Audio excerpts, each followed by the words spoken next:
Hello, I'm John Hughes, the Methodist chaplain at Bangor University. There's a very famous hymn written by the American Quaker John Greenleaf Whittier. It's entitled Dear Lord and Father of Mankind. It's okay, I'm not going to sing it for you. Now, the hymn as we know it is the final 6 verses of a poem, and that extends to 18 verses or stanzas. It's a poem entitled The Brewing of Soma. I haven't read it all. It is the first line of the third verse of the hymn that I was struck by recently. It goes like this: O Sabbath rest by Galilee, O calm of hills above, where Jesus knelt to share with thee the silence of eternity, interpreted by love. What is a Sabbath? I wondered. Well, the dictionary tells me it's a day of religious observance and abstinence from work. A Sabbath is kept by those of the Jewish faith from Friday evening to Saturday evening, and by many Christians on a Sunday. The reason behind this is the fourth of the 10 commandments that God gave to Moses on Mount Sinai, the ones he later chiseled onto tablets of stone. Remember the Sabbath day and keep it holy. You can find that in the book of Exodus. I can remember what Sundays were like in my childhood. All the shops and cinema was closed, and even the pubs in the part of Wales I grew up in were closed on a Sunday. The high street had a look and feel that our own streets have during lockdown: empty, quiet, and a little sad. My sister and I were not allowed to play outside, and woe betide anyone who hung out their washing on a Sunday. Not particularly positive cultural incentives for non-churchgoers to maintain a respectful attitude towards those who wish to keep Sunday special, and not particularly helpful for those whose work made it essential for them to work on a Sunday either. So, what is a Sabbath for me, I wondered?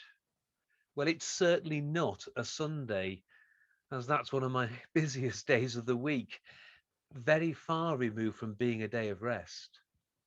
No, for me, Saturday is my current rest day, my Sabbath, mainly because my wife works Monday through to Friday. So Saturday is the day to relax, to do something I enjoy, spend quality time with family and friends, and try to maintain that mystical work-life balance that is apparently, according to psychologists, the goal for everyone. In his very readable book, Sabbath as Resistance, Saying No to the Culture of Now, the eminent American theologian Walter Brueggemann commends everyone to establish a Sabbath during their weekly life in order to recharge their batteries.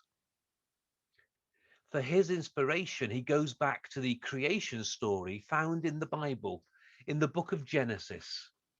Having created everything in 6 days, God had a day to spare. So God blessed the seventh day and hallowed it, because on it God rested from all the work he had done in creation. Brueggemann's assertion is that if God needed to take a rest day each week, then we humans certainly need to do that.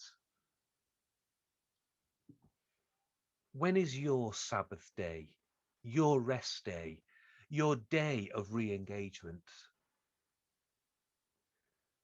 Many of you will be facing assignment or dissertation deadlines at the moment, and that is really stressful. I know, I've been there.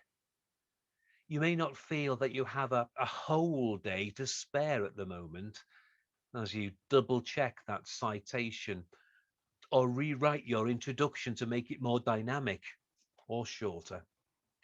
Okay, perhaps not a full day, But how about a full hour to go outside and walk around, clear your head, stretch your aching shoulders, and just have a little time out, a little bit of me time? If we don't deliberately set aside time for relaxation and reflection, if we burn the candle at both ends, so to speak, our lives and our work are surely the poorer for it. Keep safe.